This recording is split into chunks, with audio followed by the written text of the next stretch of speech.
And it all starts with acknowledging that you have it. We all have biases.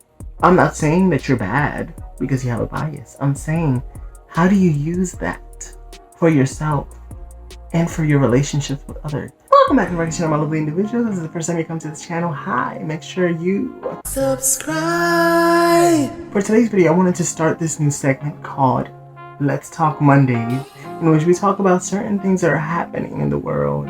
We talk about mental health stuff. We talk about a lot of important things, because I think that my commentary was something that y'all really enjoyed when it came to specific topics that needed to be spoken of. Like when I did the video of the Super Bowl halftime show, y'all definitely were here for it. Y'all listened to it. Y'all were like, yes, you preaching, you better go off. And I'm like, okay, you want me to go off? I'll go off. So for today, I wanted to talk a little bit about what's been happening and a lot of the stuff that are going on, a lot of the stuff that's happening in the United States and abroad as well, due to the recent murder, because ain't no other way I'm going to put it, murder of George Floyd in the United States. And I wanted to connect this a little bit with grounding exercises.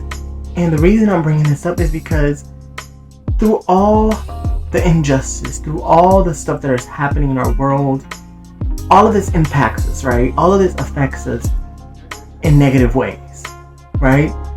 Because there's a lot of stuff that we're feeling that maybe, you know, in our society, I feel like a lot of the stuff that happens, especially with like a lot of white privilege, a lot of the stuff that goes on is gaslighting people of color when it comes to certain experiences that are also based on historical facts, that are based on common sense, and based on you should not be choking anyone. Like, who says I'm gonna knee on your throat? Let me knee on your esophagus. The portion of your body that allows airflow to come in and out. The portion of your body that allows you to live and survive, right?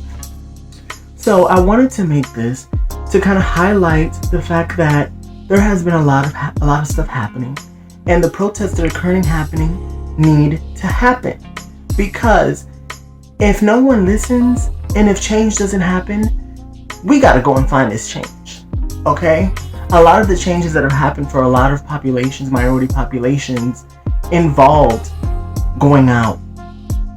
And sometimes you got to do things that to the traditional eye or to the traditional people, it might be perceived as, oh my God, that's so dangerous. Oh my God, you're tearing stuff down. You're deconstructing our community. You don't want to deconstruct the system? We will deconstruct the physical environment around you. Maybe then you will listen, okay? And not to mention that our current political leaders are not assisting in the process, kind of ignoring the process. But what really baffles me is that there are a lot of people out there who are not of color, that are fighting for the rights of people of color, that are fighting for a lot of the stuff that a lot of y'all don't want to consider or even take into consideration. Because, you know, we could sit here and say a conversation is all we need, a conversation is important.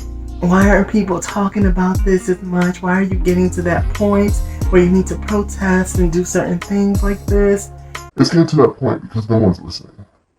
Because we can have little cute gatherings and have these conversations, but are we actually going to get to the nitty gritty? Are we actually going to sit down and talk about the fact that people are dying because officials don't know when their implicit bias is affecting them in the moment?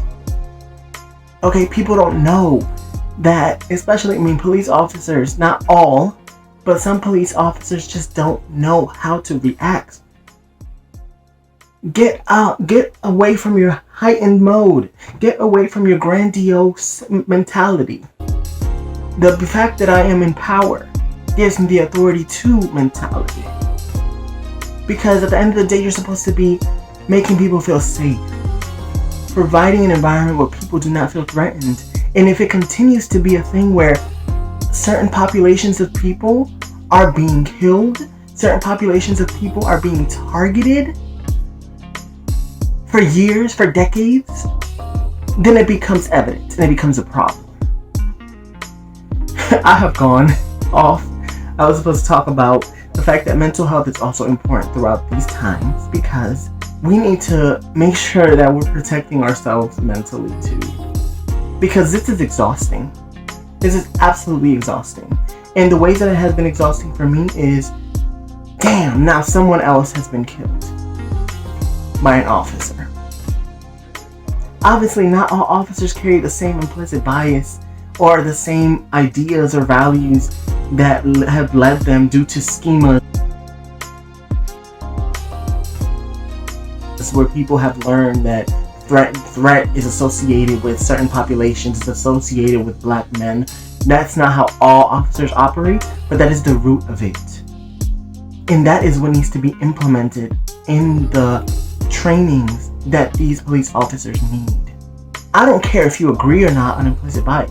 It is helpful, factual, and can assist in the process. People will be like, oh no, this says that I'm racist. The thing isn't saying that you're racist. You are interpreting it as it being as it telling you that you're racist. That's not what it's saying. And it's saying you have a bias.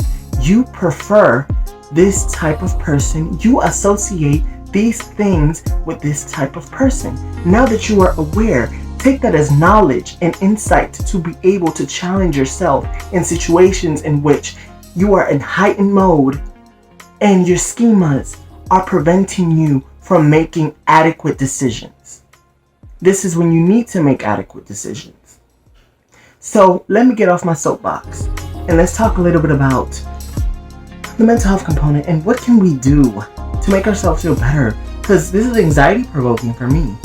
I go on social media and we all go on social media and we're expecting to like crack up, to see our friends, to see what's going on, see some funny memes, see some 2020 like what we thought like what we were gonna do in 2020 and then what actually happened. Those memes are hilarious. But let's talk about how can we make ourselves feel better mentally, even if it's like a little bit, because we are entitled to be mad. We will be upset because things are happening and we don't know who will be next. So we are trying to construct things in which we can talk about this and make sure that people pay for what they did. You can't keep getting away with this. Okay? And not to mention that people want to be on this uproar about people protesting and breaking into buildings and burning things down. You can talk to me about people in jeopardy, feeling in jeopardy or that their lives are threatened. When you are out here protesting that you don't want to put your face mask on, it has been indicated that you should not because of this virus. So what I'm saying is, yes, people are protesting. There's a lot of people out there congregating. But what I'm saying is, if you're going to point the finger and talk about people doing all these violent acts out here, oh my gosh, you're not following the morals and the values of the United States of America. You're not following your own safety. So how are you someone that can tell other people how to think or what they should do if you yourself can't stay at home? If it's so hard for you to go without cutting your hair because someone needs to do it for you because you are the exception. So let's talk about different types of things that we can use to cope when we're feeling anxious. Like I said, social media makes me feel anxious sometimes because I'm like, oh my god, I don't want to hear that someone else died. Like I don't want to, and I think I avoid the news because of it. But I also want to be informed. I don't want to be ignorant or like blindfolded from what's actually happening, because as a person of color, I need to know. Okay, I need to be informed. I have friends of color. I have queer friends. I need to know.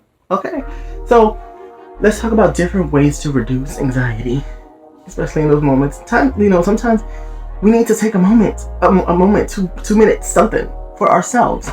So the first thing that we can try is the 5-4-3-2-1 method.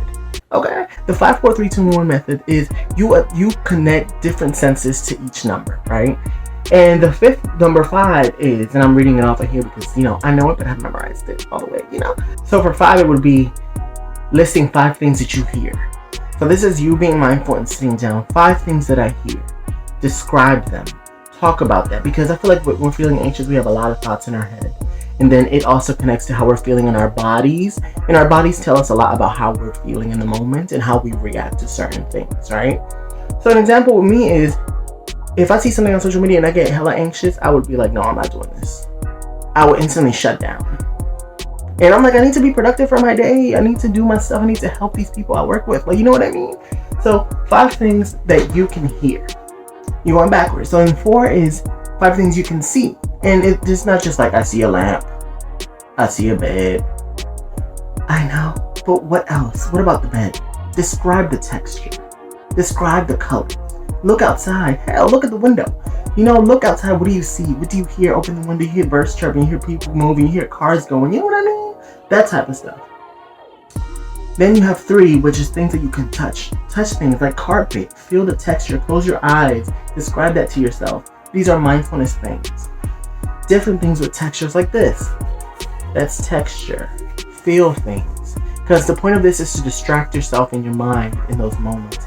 And obviously this isn't going to eliminate what's happening in the world. It's hard. But it'll give us a moment to breathe and to refuel. Okay? And that's what a lot of people of color have to go through. Refueling every day. Because this shit is real. And it's constantly going. Okay? And that's also a differentiation. Like, you can be a white person. I was about to sugarcoat that now. You can be a white person and you can care about your friends. You can be sympathetic, right? But maybe you can be empathetic. Not in all situations, not all people, right? Same thing, it could be something else, reversed. You could be a person of color and then there's something that a white person might have gone through that you personally haven't gone through. You could be sympathetic, but not empathetic. Okay? So that's the point of this, refueling. Then 2 is things you can smell. 2 things you could smell. Hell, go take a walk. Like smell some things. Somebody's cooking. That chicken hits. Oh girl, I smell that lemon pepper, girl. Like, like that. So, and then 1 is something that you can taste. 1 thing you can taste. You better go and try that lemon pepper wings that you have left over in your fridge. You better go and get some cheesecake. Like, obviously it doesn't have to be something you have to go and buy it. But get a fruit, get something. Like, taste something. And all these things are combined to help you feel better, to reduce how you're feeling, and give yourself 2 to 5 minutes for yourself to think and refuel. Move your body.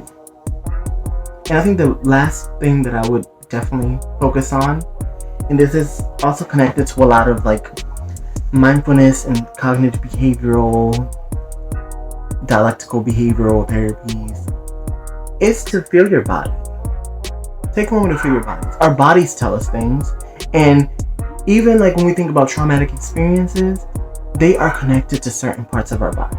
That's why for certain criteria, they ask you, do you feel sweaty? Do you have racing thoughts? Do you have chest pain? All these things are connected because our bodies are giving us a signal. And that's why mental health is important. Because mental health and physical health go together hand in hand. But y'all, I just wanted to get here and let's start this conversation on this channel. Let's expand this channel and help your boy get to 1,000 subscribers. Let's do this. So every Monday we're gonna have Let's Talk Mondays. Y'all can let me know in the comment section, what other stuff do you want me to talk about? What can we talk about? Dialogue. Come on, communicate. So I will catch y'all in the next video. Take care of yourself and use your techniques. Okay? And challenge your biases. And it all starts with acknowledging that you have it. We all have biases. I'm not saying that you're bad because you have a bias. I'm saying, how do you use that for yourself and for your relationships with others? Because you can't avoid being around people of color in the United States of America.